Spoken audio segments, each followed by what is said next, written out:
If you had to choose between saving those you care about the most or saving the rest of the world, which would you choose?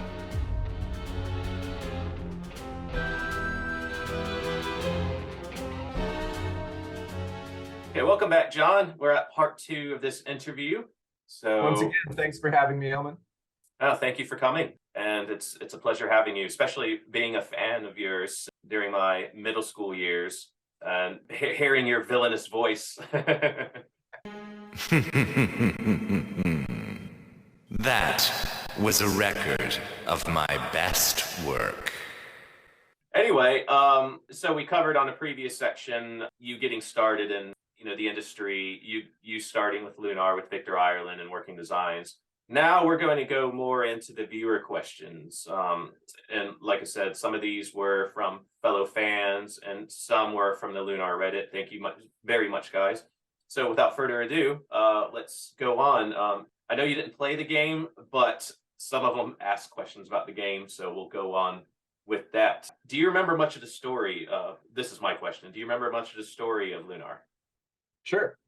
Okay, so I remember the ups and downs. Do I remember every line? I don't remember every line, but I do. I do know what happened to the character. Okay, so this question, it's kind of an interesting one. Do you ever wonder how the story of the 4 heroes went, in which Ghaleon was one of the 4 heroes? Yeah, that would have been interesting to sort of have that as a backstory.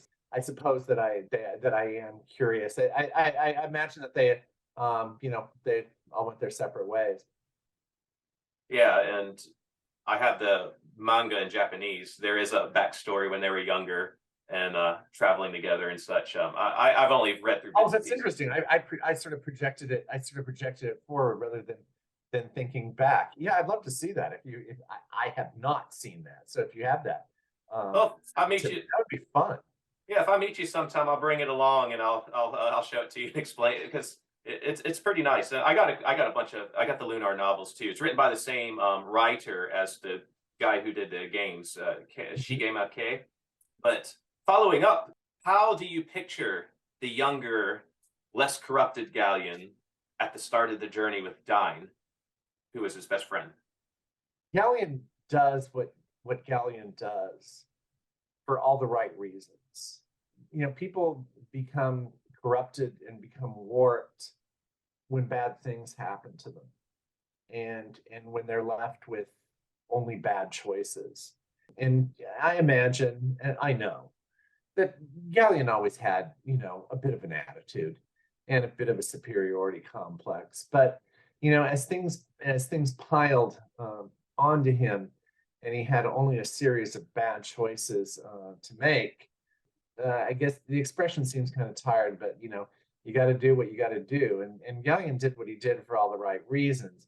And then he had an interesting sort of kind of character turnaround. When it all came to naught. And I think that you start out with Ghaleon a certain context, a series of bad choices and sort of elevating the bad factor. And then when everything didn't go his way and ultimately the total collapse, I think that towards the end, you revealed what he was like before all of this happened. And that turnaround you speak of, that's one of the things that really cemented me as a youth playing through it, that really, okay, this is one of my favorite villains. Like he's like an anti-villain in a way, not a true, completely evil villain. Ghaleon is primarily a nemesis. It's not a character that comes up an awful lot because it's so much easier, especially if you have only a short amount of time to tell a story, to have people that are good and people that are bad. And what a nemesis does is that a nemesis actually presents challenges, neither good nor bad, just that they're after something, and what they want is completely different than what the hero wants. And so the hero has to overcome these obstacles that the nemesis puts in their way in order to achieve what they want. So that's what I like about Ghaleon, is that Ghaleon is not all good and all He's doing the same thing that the hero's doing. He just needs to navigate what he needs for himself in a completely different way and through completely different actions. You know, and your answer tells me it shows how much thought and care you put into this character. So, I mean, that's Well, you know, amazing here. it's true. I do come from an acting background, from a performance background where you actually play a character. So I'm not a radio announcer. I'm not a television announcer or somebody that just makes verbal pitches. So when you come at something from a character base, I think that it's really easy to sometimes, if you're playing the quote unquote the bad guy, to go, okay, I'm the bad guy and I'm wrong. Okay. And that's not how people feel. People do what they do for reasons that are right to them. And people do what they do because they feel like they have to do it. And so my job is to figure out, okay, why did he need to do this? Not necessarily justify the character, but understand the character. Gotcha. Well, brilliant answer. Love it. And that goes on to the next one, and it's going to be a bit more vague, but hopefully you can conjure up something with this question. What was a memorable moment that comes to mind from your work on the series? I have to admit, I wasn't very familiar with the genre when I first recorded this, and so I thought that being dead meant that I was dead, and then when I found out, oh, not really. Now you're undead, and I went, oh, so I'm alive, and it's like they kind of had to explain to me, no, you're not. You're undead, and now, I mean, this was a while back ago, so you got to remember that there weren't a lot of zombie pictures hadn't come out. Zombies are much bigger now than they were a few years back, and so the idea of being undead was new to me, and so that was something that I learned. That's a good one, because that was probably one of the most memorable moments for me playing the game too. So I don't know if I should do a spoiler alert or not for people who haven't played, but I assume most of the people that are fans have played both. So next one, were there any things like elements, details that you've done about Ghaleon that didn't make it into the game?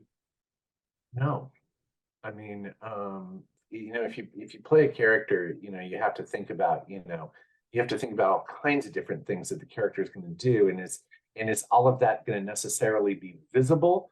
No, it doesn't have to be. Some things have to belong to yourself. I speak a lot with my hands. Does the character have to do that? No, the character is not able to do that because it's an animated, strictly audio type of format. But people that are listening to it don't really need to know that I'm someone that always has to talk with my hands. And so anything that I do that informs me is one thing. Do I have to telegraph everything to the audience? No, that's not the point of performance. That's the point of creating a character. Gotcha. And on a follow-up, was the script changed at any time whilst you were acting, or was there any changes made to this script, or was it set in stone? Absolutely. Working scripts change all the time in all mediums. Anytime that somebody does a play or a film or readers theater or spoken word presentations, any sort of performance art, I mean, things change. Pretty much, you have a creative team, but then you also want to be able to see, what the performer is going to bring to it. And sometimes the performer can take a bit of a different take. Now, are you permitted to completely change the plot of the show? No, you're not allowed to do that. You're not allowed to say, you missed me. But if you want to throw in a nuance or an extra word here or there, or take a different inflection or an attitude, sure. I mean, that's part of the process. Gotcha. And here's another reader question. What have you done since, and this is going to be covering over 20 years now. What have you done since Lunar? Commercials, local, regional, statewide, West Coast type of ads, radio spots, some television spots, some theater pieces. I've directed a couple of shows. I mean, I kept my day job. And so it's fun. I like the creative process. I like performing, and but I don't rely on it economically. And I think that that's what keeps it fun and fresh for me. Definitely. Yeah, because you seem pretty easygoing about with the Godshard Chronicles we're working together. You seem pretty easygoing. You're not I guess starving for the work, and I know that can be stressful if you're only acting and you rely on these roles to get food on the table. Absolutely, absolutely. Yeah. So on top of that, you mentioned the commercials. You mentioned the local stuff you've done. Have you auditioned for, or have you done any other video games besides the one we're going to talk about at the end? Like Popful since Mail. Lunar. Oh, Popful Mail. Mail. Yeah. Gosh, I have to admit, a couple of smaller roles with some working titles that I actually kind of don't remember. Okay. Do you remember which character you did on Popful Mail? Three different Three. characters. Yeah. Oh, do you remember their names? Do I remember their names? I don't remember their names. I got to tell you the truth. I mean, not every experience is like Ghaleon. Gotcha. And that rings true for everything that I've done. I mean, theater productions and TV commercials and radio spots and different presentations, and some of them, they're all different. And so anybody who's ever done any sort of performance, whether it's an athletic performance or a music performance or a theater performance, y'all got those nights that you remember, and you got those nights that also you just don't. Yeah.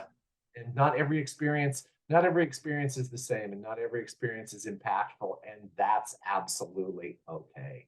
Because if we remembered absolutely everything that happened to us every single minute of the day, we wouldn't be able to learn anything else. True. Probably be stressful if you had that much. Absolutely. There's a bunch of stuff I don't want to. Here's another question for you. And I know you answered this one when we talked privately, but would you reprise Ghaleon's role if they did a remake or sequel? Would I? Sure. Gotcha. And that's pretty much a given. Very short answer, but yeah, sure. I mean, it depends on the time and what's happening, but yeah, it's a fun character. Okay, we covered just about most of the questions. We're going to take a small break, and then we're going to do part 3. So stay tuned for that. All right.